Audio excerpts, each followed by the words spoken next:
There might be some arguments if these two are really muscle cars, so during that conversation, I'm gonna try to keep my composure. We can't have anyone freak out there, okay? We've got to keep our composure!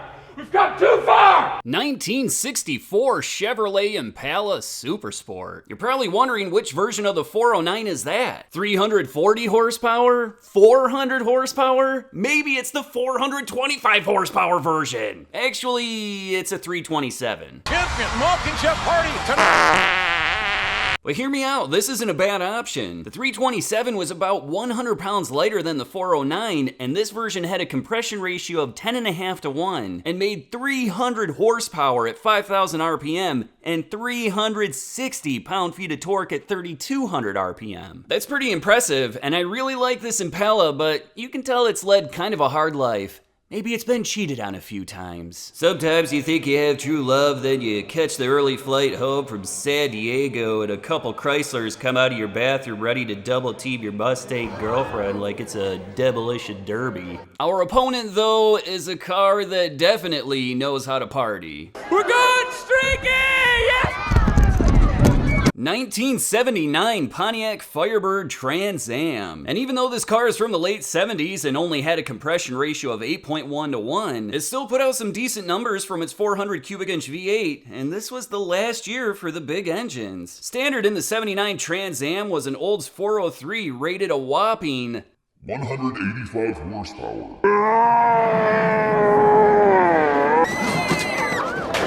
Hello, darkness, my old friend. Luckily, this one has the upgraded TA 6.6 liter rated 220 net horsepower at 4,000 RPM, but the NHRA said, that's about 260 net horsepower, and that's about 305 gross. It also featured 320 pound-feet of net torque at 2,800 RPM, and give or take, that's about 380 gross. The Impala had a few transmissions available, and what do you know? Our featured car has the optional 4-speed. Nice. The Pontiac, on the other hand, only had one transmission available when you opted for the TA 6.6 engine, a Borg-Warner Super T10 4-speed manual. And come on, that red-on-red color combination is absolutely gorgeous. It makes me want to get a little crazy. We're streaking! We're going up through the quad to the gymnasium! Get in the car. Everybody's doing it! The Pontiac, well, it might be somewhat limited by its stock 323 rear gears. Meanwhile, the Impala has a decent upgrade to a set of 410 gears. I guess the Trans Am isn't the only car ready to make some bad decisions. Ugh, I drank too much last night. Hello! Oh, Mustang 2? Ew. The weight of these cars is fairly interesting. You might expect the Impala to break the scale, but actually with driver, it's only 3,770 pounds, likely thanks to that small block V8. And the Trans Am, well, oh boy, this glutton with driver is 3,932 pounds. So it might not be as nimble as you think.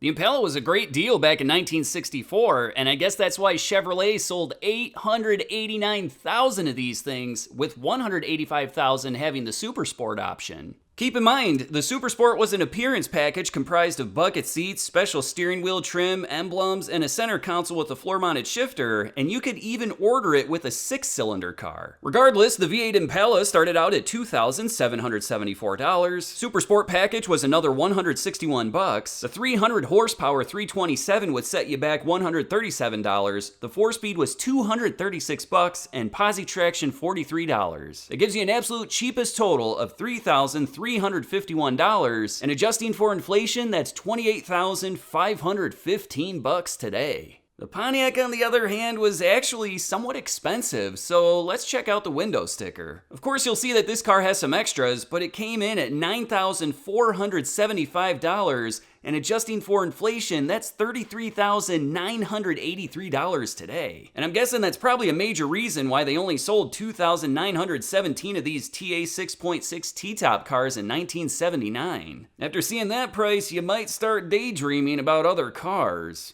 I looked over at a certain point and I saw a Mustang and I found myself wondering what type of engine she might have.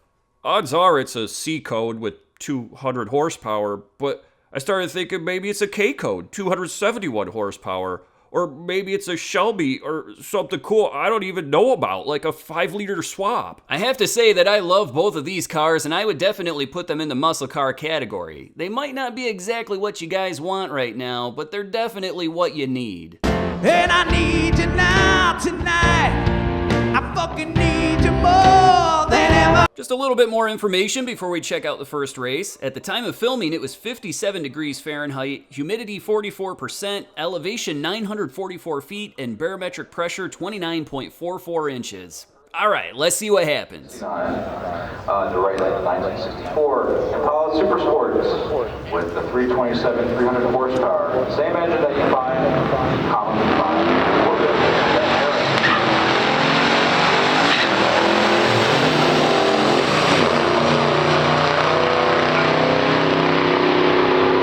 This is going to be a close one, folks. The winner is the Trans Am 1488 at 94. So the first round leads to a rather interesting outcome. The Impala actually ran a quicker ET of 14.71 seconds at 93.17 miles per hour, but the Pontiac's reaction time was so good he actually crossed the finish line first, taking the win with a slower ET of 14.88 seconds at 94.82 miles per hour. Let's see if the Impala can redeem itself in round 2. Miles per hour.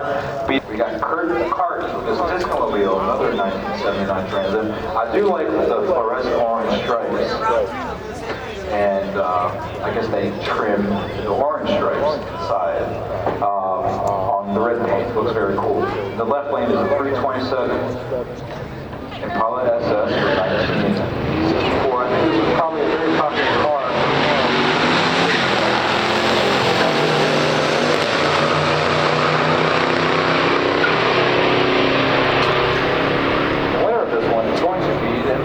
And in the second round, it's the Impala that crosses the finish line first and takes the win, running a 14.63 second quarter mile at 93.14 miles per hour, compared to the Pontiac's 14.93 seconds at 94.39 miles per hour. And with things tied up 1-1, let's check out that final race. On the left lane, 1263 at 93 miles per hour.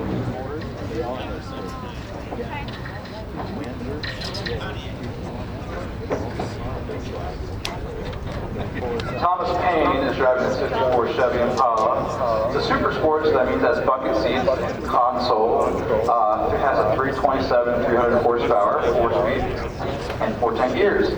He said, I left the Chevy 2 home this year to take it easy on the Hemi guys. Cheers. Yeah, I can just say, oh, that's okay. I think we only have one Hemi running this year than the other one Hemi.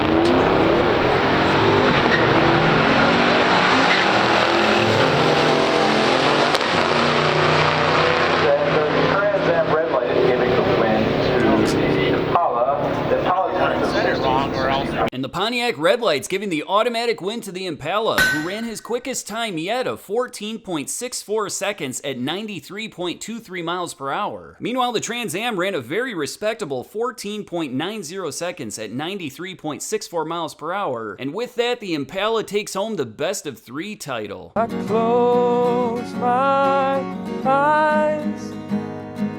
Hold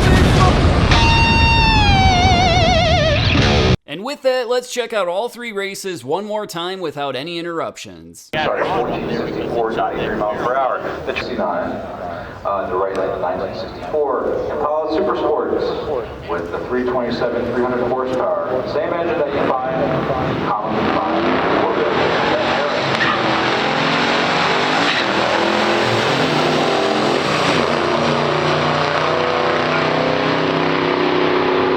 This is going to be a close one, folks. The winner is the Trans Am 1488 at 94 miles per hour. On the red paint. Looks very cool. The left lane is a 327 Impala SS for 1964. I think this was probably a very popular car.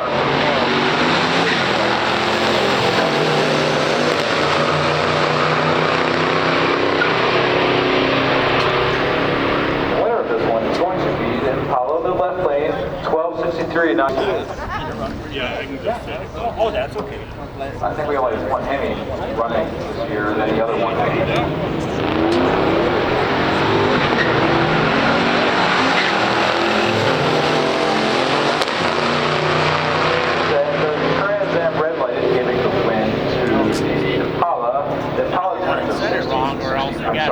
64.93 miles per hour. Thanks for watching, I really appreciate it. Don't forget to hit the like button and subscribe to the channel. And come on, find us on Instagram, guy. What are you doing with your life?